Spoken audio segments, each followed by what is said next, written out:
সুপ্রিয় দর্শক, আসসালামু আলাইকুম। সাইমন সরকার সুজন সংবাদ উপস্থাপনায় যুক্ত হওয়ার জন্য আপনাকে অসংখ্য ধন্যবাদ জানিয়ে দিচ্ছি আমাদের হাতে থাকা সর্বশেষ আপডেট। আর বরাবরের মতো সর্বশেষ আপডেট জানাতে আপনাদের পাশে আমি সাইমন সুজন। মুসলিম উম্মাহ, বিশ্ব রাজনীতি, বাংলাদেশের ভবিষ্যৎ ও সামরিক বিষয়ের সকল ভিডিও পাবেন এখানে। চমক দেখালো বাংলাদেশ। তুরস্কের D8 মিসাইল যুক্ত হচ্ছে বাংলাদেশ সেনাবহরে। এক হচ্ছে মুসলিম বিশ্ব। মুসলিম বিশ্বের নতুন জোট হচ্ছে D8। এই নতুন জোটকে দেখে পৃথিবীর অন্যান্য দেশ অনেক ভয় পাচ্ছে। এই D8 জোটের আসলে কাজ কি, আর বাংলাদেশ এই জোট থেকে কি সুবিধা পাবে? বন্ধুরা, বেশ কিছু মুসলিম দেশের ক্ষমতার রথবদলের প্রেক্ষাপটে গুরুত্বপূর্ণ হয়ে দাঁড়িয়েছে D8। তুরস্কের নেতৃত্বাধীন এই জোটে ইরান, বাংলাদেশ সহ অন্যান্য সদস্য দেশগুলো হচ্ছে পাকিস্তান, মিশর, ইন্দোনেশিয়া, মালয়েশিয়া এবং নাইজেরিয়া। তুরস্ক প্রভাবশালী সংখ্যাগরিষ্ঠ দেশগুলোকে নিয়ে নতুন একটি সামরিক জোট তৈরির আগ্রহ জানিয়েছে, যেটা মূলত তুরস্কের নেতৃত্বাধীন D8 বা ডেভেলপিং 8 জোটের দেশগুলোকে নিয়ে হবার সম্ভাবনা প্রবল। এই দেশগুলোর সামরিক শক্তি এক করলে অনেক বেশি শক্তিশালী হয়ে যাবে এবং অন্যান্য রাষ্ট্র মুসলিম দেশগুলোকে দেখে ভয় পাবে। বিশেষ করে ভারত চোখ তুলে কথা বলতে পারবে না। বন্ধুরা, আয়তনে বাংলাদেশ D8 জোটের সবথেকে ছোট রাষ্ট্র, তবে বাংলাদেশের 16 কোটির বিশাল জনসংখ্যা রয়েছে। ভৌগোলিকভাবে বাংলাদেশ খুবই গুরুত্বপূর্ণ অবস্থানে রয়েছে। বাংলাদেশের নমিনাল জিডিপি $400 বিলিয়ন উপরে, আর এই জিডিপির পরিমাণ ক্রমশই বাড়ছে। আর বাংলাদেশ সামরিক বাহিনীর পেছনে প্রতি বছর ব্যয় করে থাকে $4 বিলিয়ন। বাংলা টাকা প্রায় 45,000 কোটি টাকা। এবং ফোর্সেস গোল 2030-এর আওতায় বিশাল সমরাস্ত্র ক্রয় করার সিদ্ধান্ত নিয়েছে বাংলাদেশ। বাংলাদেশের কাছে সৈন্য আছে 2.5 লক্ষের কাছাকাছি এবং যুদ্ধ ট্যাঙ্ক আছে 350, ফাইটার এবং অটাক বিমান আছে 50টির মতো, বড় যুদ্ধজাহাজ আছে 1 ডজনের উপরে। সেই সাথে রয়েছে 2টি সাবমেরিন এবং আরও বেশ কয়েকটি সাবমেরিন অর্ডার করে রেখেছে। 2030 সালের পূর্বেই বাংলাদেশ বড় অঙ্কের শক্তিশালী যুদ্ধবিমান এবং যুদ্ধজাহাজ যোগ করার পরিকল্পনা নিয়েছে। D8 ভুক্ত দেশগুলোর মধ্যে ইরানকে নিয়ে সবথেকে বেশি সামরিক উত্তেজনা চলে। ইরানের আয়তন প্রায় 16 লক্ষ বর্গ কিলোমিটার, যেটা বাংলাদেশের থেকে প্রায় 15 গুণ বড়, এবং ইরানের জনসংখ্যা হচ্ছে 8,32 লাখ। ইরানের মোট নমিনাল জিডিপি $611 বিলিয়ন।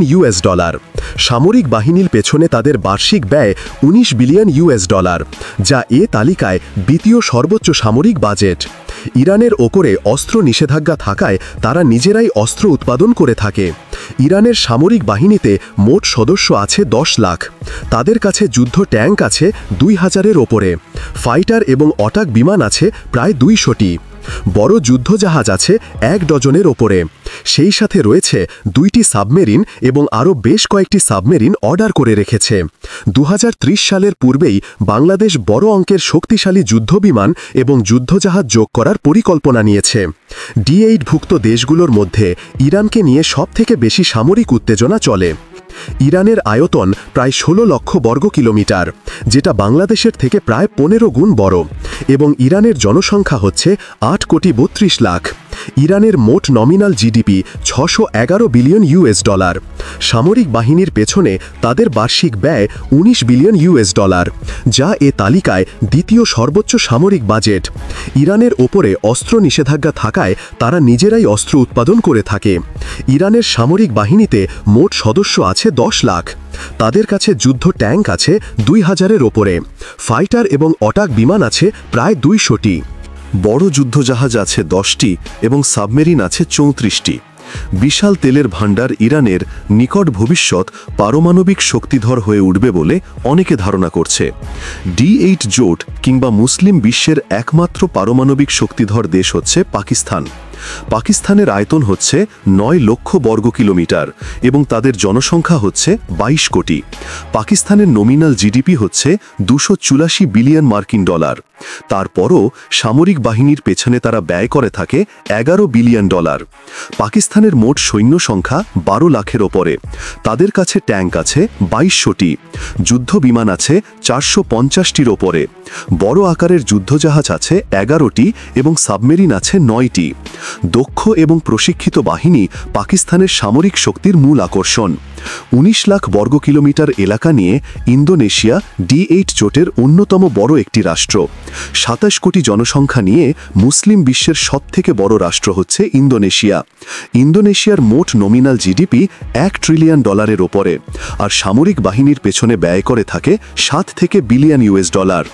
ইন্দোনেশিয়ার কাছে মোট সৈন্য আছে ৮ লাখ, সেনাবাহিনীতে ট্যাঙ্ক আছে ৩১৩টি, মোট ফাইটার বিমান আছে ৮০টি, নৌবাহিনীতে বড় আকৃতির যুদ্ধজাহাজ আছে ৩১টি এবং সাবমেরিন আছে 5টি।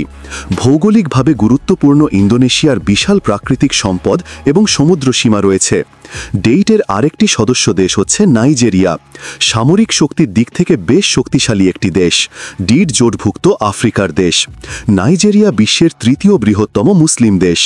নাইজেরিয়ার মোট জনসংখ্যা ২০ কোটির ওপরে, আর মোট আয়তন হচ্ছে ৯,২৩,০০০ বর্গ কিলোমিটার। নাইজেরিয়ার মোট নমিনাল জিডিপি $৪৪৩ বিলিয়ন, যা জোটভুক্ত 4 দেশ মালয়েশিয়া, বাংলাদেশ, মিশর এবং পাকিস্তানের থেকেও বেশি। নাইজেরিয়ার সামরিক বাজেট হচ্ছে $2 বিলিয়ন। মোট সৈন্য রয়েছে 4 লাখের বেশি। সেনাবাহিনীতে ট্যাঙ্ক রয়েছে 250টি। তাদের কাছে 20টি যুদ্ধবিমান থাকলেও কোনো শক্তিশালী যুদ্ধজাহাজ নেই। তবে সাম্প্রতিক সময়ে নাইজেরিয়া তুরস্কের অন্যতম প্রধান অস্ত্রক্রেতা হয়ে উঠেছে। এরপরে রয়েছে মিশর। আধুনিক অস্ত্র বিবেচনায় মিশর হচ্ছে D8 এবং মুসলিম বিশ্বের সবথেকে শক্তিশালী একটি দেশ। এশিয়া, আফ্রিকা এবং ইউরোপ 3 মহাদেশের মাঝখানে থাকা নীল নদ এবং পিরামিডের দেশ হচ্ছে মিশর, যার আয়তন হচ্ছে 10,10,000 বর্গ কিলোমিটার। দেশটিতে মোট 10 কোটি জনগণ বসবাস করে। মিশরের মোট নমিনাল জিডিপি $302 বিলিয়ন। সামরিক বাহিনীর পেছনে তাদের ব্যয় $11 বিলিয়ন। মিশরের কাছে মোট সৈন্য আছে 9 লক্ষ, সেনাবাহিনীতে ট্যাঙ্ক আছে 4300। এ তালিকায় সবথেকে আধুনিক ট্যাঙ্ক মিশরের সেনাবাহিনীর কাছেই আছে, আর তাদের কাছে ফাইটার যুদ্ধবিমান রয়েছে 300টি। তাদের কাছে হেলিকপ্টার ক্যারিয়ারও রয়েছে এবং রয়েছে শক্তিশালী যুদ্ধজাহাজ 16টি। মিশরের কাছে মোট সাবমেরিন রয়েছে 8টি। বিশ্বের সবথেকে গুরুত্বপূর্ণ বাণিজ্যিক নৌপথ সুইস খাল মিশরের নিয়ন্ত্রণে রয়েছে। এরপরে রয়েছে মালয়েশিয়া। মালয়েশিয়া হচ্ছে মুসলিম বিশ্বের উদয়মান অর্থনৈতিক পরাশক্তি। মালয় এবং বনীয় দ্বীপগুলো নিয়ে গঠিত। মালয়েশিয়ার মোট আয়তন হচ্ছে 3,03,000 বর্গ কিলোমিটার, আর মালয়েশিয়ার জনসংখ্যা হচ্ছে 3,45,00,000। মালয়েশিয়ার মোট নমিনাল জিডিপি $450 বিলিয়ন। মালয়েশিয়া তাদের সামরিক বাহিনীর পেছনে প্রতি বছর ব্যয় করে থাকে $4 বিলিয়ন। মালয়েশিয়ার কাছে মোট সৈন্য রয়েছে 4,10,000। সেনাবাহিনীতে ট্যাঙ্ক রয়েছে 334টি। বিমান বাহিনীতে যুদ্ধ বিমান রয়েছে 40টি। নৌবাহিনীতে শক্তিশালী যুদ্ধজাহাজের পাশাপাশি মালয়েশিয়ার কাছে 2টি সাবমেরিন রয়েছে। বন্ধুরা, বাণিজ্যিকভাবে অত্যন্ত গুরুত্বপূর্ণ দক্ষিণ চীন সাগর এবং মালাক্কা প্রণালী মালয়েশিয়ার কুল ঘেঁষা। এবার আসা যাক তুরস্কের কাছে। D8 জোটের প্রতিষ্ঠাতা এবং নেতৃত্বদানকারী রাষ্ট্র হচ্ছে তুরস্ক। তুরস্ক মোট আয়তন হচ্ছে 7,83,000 বর্গ কিলোমিটার এবং তুরস্কের মোট জনসংখ্যা হচ্ছে 8,30,00,000। তুরস্কের মোট নমিনাল জিডিপি হচ্ছে $761 বিলিয়ন। তুরস্ক প্রতি বছর মিলিটারির পেছনে ব্যয় করে থাকে $22 বিলিয়ন। তুরস্কের বিশাল অস্ত্র শিল্প রয়েছে এবং তুরস্ক নিজের দেশে শক্তিশালী সব যুদ্ধবিমান, যুদ্ধজাহাজ তৈরি করে থাকে। বিশেষ করে তুরস্কের ড্রোনগুলো অনেক প্রশংসিত হয়েছে। বর্তমানে মুসলিম বিশ্বের সবথেকে শক্তিশালী দেশ বলা হচ্ছে তুরস্ককে। তুরস্কের কাছে মোট সৈন্য রয়েছে 7,35,000। সেনাবাহিনীতে ট্যাঙ্ক রয়েছে 3,200টি। ফাইটার বিমান এবং অ্যাটাক বিমান রয়েছে 200টি। নৌবাহিনীতে শক্তিশালী যুদ্ধজাহাজ রয়েছে 26টি। তুরস্কের কাছে মোট সাবমেরিন রয়েছে 12টি। তুরস্ক প্রতিনিয়ত তাদের দেশে নতুন নতুন ট্যাঙ্ক, যুদ্ধবিমান এবং যুদ্ধজাহাজ নির্মাণ করছে। বিশেষ করে তুরস্কের বাইরাক্তার ড্রোন বাংলাদেশ কিনেছে। পুরো পৃথিবীব্যাপী তুরস্কের বাইরাক্তার ড্রোন তাদের পারফরম্যান্সের জন্য নাম কুড়িয়েছে। তাছাড়া তুরস্কের প্রেসিডেন্ট এরদোগান তিনি বারবার বলেছেন যে তারা সুযোগ পেলেই পারমাণবিক অস্ত্র তৈরি করবে। D8-এর যে দেশগুলো রয়েছে তাদের সামরিক বাজেট যদি এক করা হয় তাহলে মোট বাজেট দাঁড়াবে $82 বিলিয়ন, যা ব্রিটেন, ফ্রান্স এবং রাশিয়ার সামরিক বাজেটের থেকে অনেক বেশি। মুসলিম দেশগুলোর মোট শূন্য সংখ্যা দাঁড়াবে ৫৭ লাখের ওপরে, যা পৃথিবীর ৫ সুপার পাওয়ার দেশের মোট শূন্যের থেকে অনেক বেশি। এই জোটের বহরে ট্যাঙ্ক হবে ১০,০০০-এর বেশি, আর মোট যুদ্ধ বিমান হবে ৫০০-এর বেশি। এই জোটের অধীনে সুইস খাল, বসফরাস প্রণালী, মালাক্কা প্রণালী এবং বঙ্গোপসাগরের মতো গুরুত্বপূর্ণ জায়গা থাকবে। বন্ধুরা, আপনার চোখে এই জোটটি কতটা কার্যকরী ভূমিকা পালন করবে?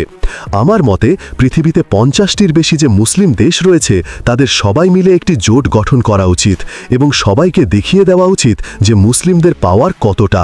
যদি সকল মুসলিম দেশ এক হতে পারে তাহলে শত্রুরা আমাদের দিকে চোখ তুলে তাকাতে পারবে না।